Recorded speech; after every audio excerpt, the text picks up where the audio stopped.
познавшая всю Среднюю Азию, бесспорно оказала значение. بر سری کاملا میشویم یک دمیت پیدا که دوست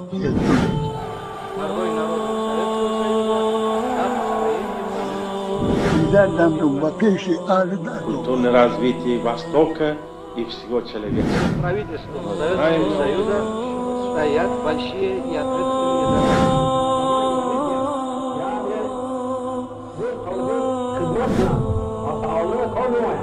و من وعده میدیم که به قدری که قوتم هست تا زندان خدمت خواهم کرد. 14 ноябр соли 33 ҳизби коммунисти Тоҷикистон به قرارنامه ضد مخصوم قبول میکند و در نتیجه که اونو نمیتونستن که مخصوم یک بگیرن زندان کنن یا که اعدام کنن. مسکو هم نمیخواست این چیز تشکیل کنه، بنابراین به بهانه تکمیل اقتصاد به مسکو فرستادن با فرزندان و با عائله خودشون و به مسکو رفتن. من احتمال میدم که این برای خاطر که در زیر نظر اونها باشه، چون اگر مخصوم در تاجیکستان میموندن اون روز باز همون نویس شروع میشد، باز هم حق طلب کردن شروع میشد. بنابراین گفتن که نه، اون مسکو زیر نظارت شدید خود ما ایستاد، بهتر از آن است که در اونجا ایستاد و باز اطرافش آدم جمع شوند، اون ناراضی هایی که هستن باز کار از کار نگذارن. نمیتونیم به درجه فخری گوییم برای چی؟ برای اینکه از ملتش جدا کردن و پیوسته زیر نظارت شدید و پنهانی خود گرفتن. و سال 1937 این سال ترور و قتل عام بود. این سال میگن که ترور استالینی یا که کراسنی ترور هم میگن، ترور سرخ میگن که میلیون ها جان گرفت. میلیون های دیگرش همچون غلام در سیبیر و در کامچاتکا و در کجاها کار فرمودن، چند صد هزار ها مرده رفتن اونجا. نه زن میگفتن، نه دختر میگفتن، نه طفل میگفتن، نه پیر میگفتن، نه جوان، همه آنها رو بردن اونجا. و مخصوم رحمت الله علیه تومه همین شد. سال 37 دیگر اون یژاف که اون وقت وزیر داخلی بود، همین کراسنی ترور همون براه انداخت، ترویکا هم براه انداخت. ترویکا میدونید چی است؟ ترویکا از کلمه تری یعنی 3 نفر است. 3 نفر میشتن حق داشتن که دل خو آدم تقدیرش حل کنن. 3 نفر اگر مسئله کردن که همین آدم دشمن خلق است، دشمن خلق میپروندن. به سود به هیچ، هم 3 نفر قرار کردن تمام. گرفتن همون بینایی که همونجا محکوم میشد میبرن قفای بینو میپروندن. اینو ترویکا است. تقدیر انسان رو 3 نفر شد در 3 دقیقه حل میکرد. برای من ماشین کراسنی ترور شد و ترور استالینی شد و سالهای 37 شد. اون زمان خیلی سالهای وحشتناک است. خیلی ها رو به همین شکل کشتن. خیلی دلسوزای ملت ما رو در اون زمان کشتن به بهانه برجا از ملتگرایی و بهانه که دیندار بودن و به بهانه اینا، به هر بهانه که شما گفتن شپیان که جاسوسای انگلیس هستید، شما جاسوسای ترکیه هستید، شما جاسوسای دیگر چی میشه بعد ترکیه و بعد انگلستان و بعد نمیدونم کجا و دلخواه آلمان و دلخواه آدم رو میتونستن چی کنن. یعنی از اون زمان میدونه عباره پیدا شده است. عباره میگه که من تو رو همه خیلی میکنم که مرده لیل به کلت میگیری. Сейчас возьмешь на себя убийство Ленина. این عباره از اون زمان است. بله. و اون زمان میدونه یک عباره دیگری هم بود که از استالین نسبت داده میشه به استالین، میگه که شما برای من آدم میابید، من برای استاتیا میابم. Был бы человек, а статья найдется. شما مهم آدم میابید. استاتیا یافتن کاری خینه نیست. به همین شکل این قهرمان ما رو در اون چند سال 37 به همین شکل بردن دیگر اعدام کردن. یعنی ماها شکنجه کردن، شکنجه روانی کردن، بازپرسی کردن و 31 اکتبر سال 1937 کلیگ حربی سعودی عالی جمهوری اتحاد جماهیر شوروی سوسیالیستی در مجلس پوشیده او را به اتهام باطل و پرونده ساخته به نام چی؟ تشکیل مرکز ملتگرایی ضد شوروی و ملتگرایی بورژوازی. این دیگر اون زمان یک به اصطلاح یک تمغه بود، یارلیک میگفتن. تمغه بود که هر شخصی که معقول شده بود میگفتن این ملتگرایی بورژوازی، این بورژواز است، این ملتگرا است، این فلان است. بعد دیگر 1 نوامبر این خدای ببین چقدر عجله داشتن. 1 نوامبر یعنی 31 اکتبر 37، 1 نوامبر 37 حکم ظالمانه اجرا میشه. و خون نصرالدین مخصوم رحمت الله علیه در سن 56 سالگی در پلیگان کمونارکا به زمین میریزه. او رو در یک قبر دست جمعی، بدون معنیش چی است دست جمعی؟ اینجا 10 کس 20 کس 30 کس اونجا گور کردن. تاجیک و ازبک و روس و اوکراین و آلمان و همه رو بلبلی هم گور کردن. به این اکتفا نکرد. من راستی یک نوار دیدم، یکی از نبیره‌های معصوم یک زن بود صحبت میکرد. همین آمده بردن معصوم گفت خیلی آدم گریه میکنه. من مثلا به اشک چشم دید نتونست. یعنی تصور میکنی که یک شخص بزرگ میگه در مسکو بودن نقل میکنه از بیبیاشون که وقتی آمدند همون وقت معصوم یک طفل نو تولد در عائلش که 59 روز داشته. 59 روزه کودک 2 ماه کودک بود. دیگر اونجا کودکای دیگرش وقتی آمدند میگه با ماشینی همون سیاه بود. وقت ماشین به فکرم لقبش زاغ سیاه بود. مثل میگم که همون ماشین که آمد آدم ناپدید میشد مردم بد میدن به این سیاه میگفتن ماشین سیاه و خیلی زاغ سیاه. این استاد عینی هم در کتابشون ذکر میکنه. قریب خودی استاد عینی هم برده بودن باره که با دخالت لاغوتی استاد یعنی از این سال 37 تروریست خلاص میشه. بهانه‌شون چی بود برای عینی؟ میگفتن که این همون شعر بوی جوی مولیان آیت همه رو گویا که برای نوستالژی به امیر بخارا خونده است این چیز.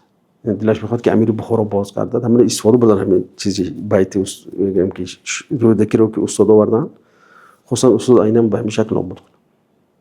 یعنی اون زمان خیلی زمان حساس بود. هر نامرد میتونست دشمن خودشه یا رقیب خودشه با بهونه این فعالیت ضد شوروی اینا اون برات زندان کنه. خلاصه میگه وقتی اومدن پدرم بودن پدرم گرفتن رفتن میگه وای مادر میگه داشتنمون کودکی چی است؟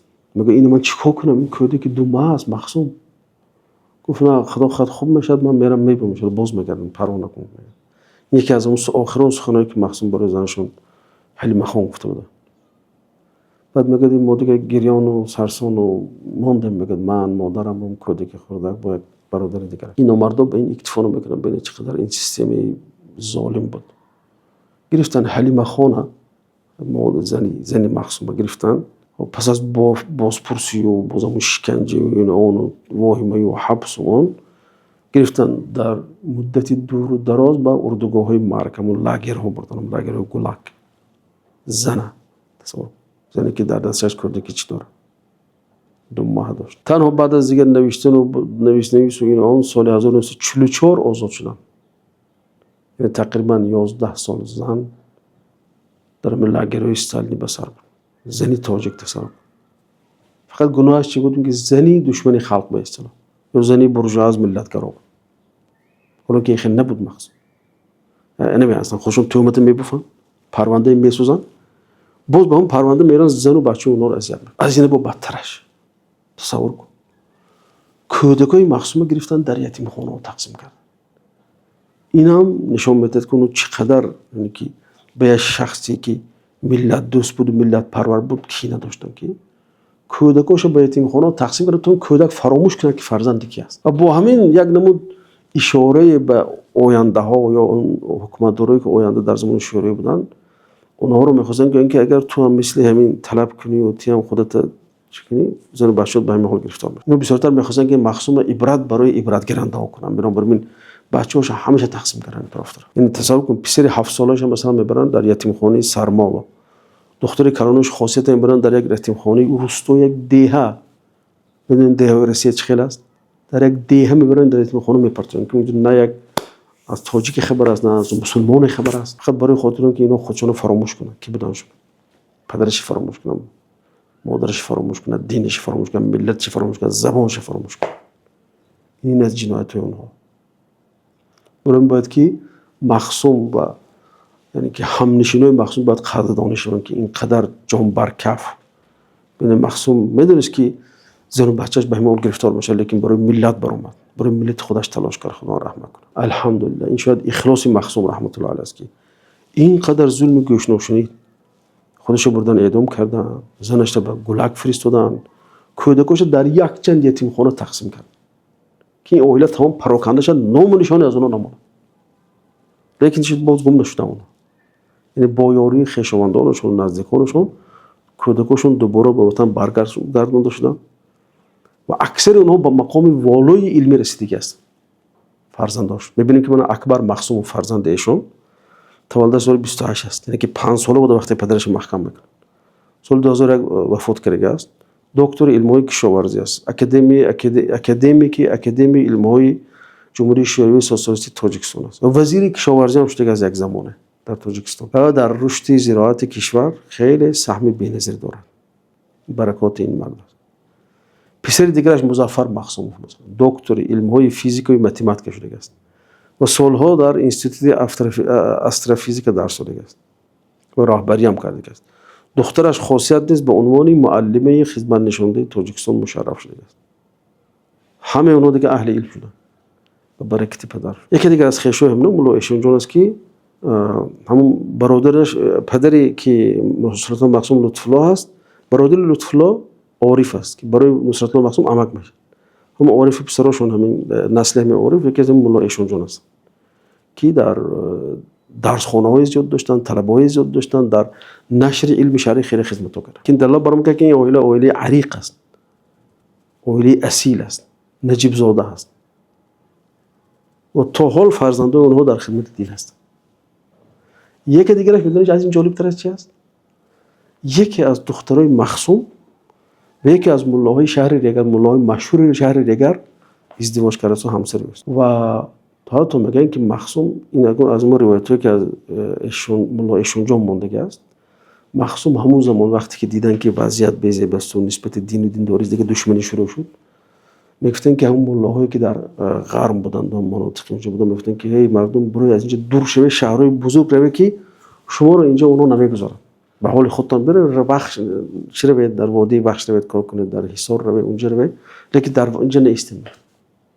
که اکثر ملاها بدونستن اخلاص اون کسی از اونجا برام رفتن که آینده خودشون و فرزندشون ضرر نرسه. همین سبب بود که مخصوم رو کشتن، چون مخصوم یک شخص مردمی بود، شخص دیندار بود، از عائله دیندار بود، در خدمت دینش. ببین بعد که سال مرد رفت دیگر چی شد؟ این خروشوف اومد برای خودش نامش سفید کردن، سال سیاه کردن شروع کرد و مجبور شدن اون دیله‌های پرونده‌های ساخته‌ای که در سال 37 شده بود از دیگر از بازنظری کنن، با اون بررسی کردن، دیدن، برآمدن و قسم زیادی از اون رو سفید کردن، از جمله مخصوم رحمت الله علیه سال 1957 دکبر سودی کلیگ حربی سودی عالی به سبب نبودن ترکیب جنایت. دیگه چی فایده داره بیایی بعد از 20 چند سال بیایی مردک سفید کنی؟ نبودن ترکیب جنایت حکم قتل او رو بیکار کرد. مردک مردگی از چی منو داره بیکار کرد؟ و او رو به طور حقوقی تربیه نمود، یعنی که سفید کردن. اما حزب کمونیست باشد سال 64، یعنی بعد از 7 سال این چیکار کرد؟ همین چیزا خب اینکه این آدم که در هم صفحه حزب بودن، بعد اینا هم صفحه بودن و اعتراف کرد. یکی باز میگم که در زمان شوروی حیات و زندگی این بزرگ ما و قهرمان ما به حاشیه رانده شد، یعنی تماما نامش گرفته نمیشد، نه در تاریخ نه در یک چیز. خیلی گفتیم همین رحیم معصوف و اونا آمدند و دیگر این آدم نامش از نو زنده کردن در زمان بازسازی گرباچوف. یعنی ببین دیگر میتونیم بگیم که آفتاب عدالت در زمان صاحب استقلالیت دیگر طلوع کرد و قدر این مرد دانسته شد و 27 ایون سال 2006 با عنوان قهرمان ملی تاجیکستان شناخته شد و اعلام کرده شد. این هم یکی از میوه‌های استقلالیت است و بهر جاویدانه ساختن نام بزرگی جوانمردی عکس او را در کپیوری 200 سومانی جا دادن. این یعنی بود قدردانی بزرگی بود و دهش هم دهی که زادگاه چشمه قاضی گفتن به نام او گردانده شد.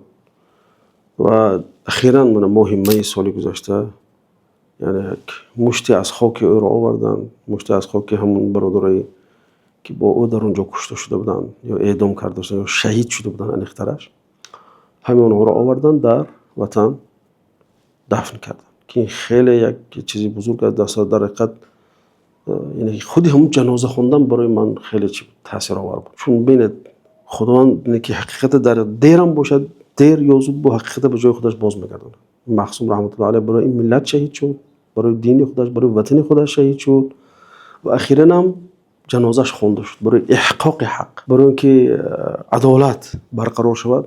الحمدلله که جنازش خونده شد و به طور فخری باز دفن کرده شد، چون که باید شد.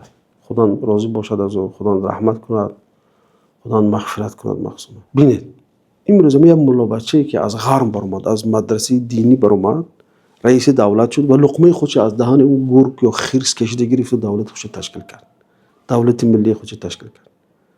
این بسیار درسی بزرگ است. درسی یکم این است که ملاها هیچگاه خیانت کار نبودن، هیچگاه وطن فروش هم نبودن. بلکه ملاها بودن که همین ملا مخصوم، ما گفتیم لقب مخصومه، همین مخصوم بود که امروز تمام تاجیکان مدیونی هستن که این دولت برونو تشکیل کرد. بنابراین این تهمت دروغی که میگن ملا وطن فروش هست، ملا خیانتکار هستن، این گپای دروغ است. برعکس وقتی حیات مخصوم میبینیم ملا وطن ساز است، وطن ساخت برای ما. خدا رحمتش کنه، خدا مغفرتش کنه. چرا؟ چون که اسلام او رو به وطن دوستی وادار میکنه. اسلام وطن دوستی رو در فطرت ما جا کرده است. احتیاج نیست که یک از ما رو گفت که وطن تو دوست دار، نه، ما فطرتاً وطن رو دوست می‌داریم. فطرتاً ملت خودمون دوست می‌داریم. چون که قرآن ما گفته است که وجعلناکم شعوبا و قبائل لتعارفوا. کسی از ملت خودش رو نمیگرداند، کسی از وطن خودش رو نمیگرداند، چون چیز فطری هست در ما. و این نصرالله مخصوم اثبات کرد که انسان مسلمان همیشه وطن ساز است. انسان مسلمان همیشه در فکر وطن خودش است، در فکر آسایشتگی هست، در فکر نشر فرهنگ است، در فکر نشر فرهنگ والای نیاگان خودش است. خدا از همه اینا راضی باشد و قبرشون را پرنور گرداند. و السلام علیکم و رحمت الله و برکاته.